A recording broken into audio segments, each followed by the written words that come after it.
Les portes s'ouvrent et les premiers voyageurs valident leur titre de transport. Les transports en commun ont repris du service ce matin en Israël. Jusqu'à 20 voyageurs maximum.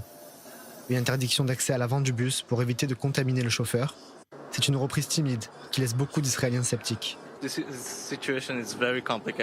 C'est très compliqué pour se déplacer, il n'y a pas beaucoup de transports en commun et les trains sont pris d'assaut. Beaucoup de personnes ne peuvent pas se rendre sur leur lieu de travail. Dans les heures de pointe, la situation devient très compliquée.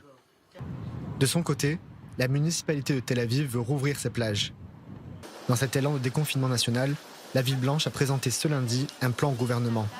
Un plan qui imposait des règles sanitaires et permettrait d'assurer la sécurité sur le littoral. Limiter les rassemblements à 6 personnes, séparer chaque groupe de 2 mètres, prise de la température à l'entrée, espacer les installations de la plage, les tables, les chaises, les transats et les parasols, réduire le débit d'eau des douches extérieures pour empêcher l'expansion de la vapeur d'eau.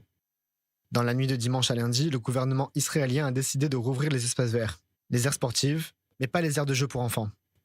Par ailleurs, les Israéliens revenant de l'étranger peuvent désormais passer leurs 14 jours d'isolement à leur domicile. La quarantaine dans un hôtel n'est plus obligatoire si les voyageurs garantissent qu'ils respecteront les conditions d'isolement dans leur résidence. Ils devront toutefois se rendre chez eux en taxi. Les transports en commun leur sont interdits. De son côté, le ministère des Finances insiste pour un retour à l'école de tous les élèves au plus vite et à temps complet. Réponse du ministère de la Santé, ce sera possible quand le nombre de patients atteints du Covid-19 sera inférieur à 2500.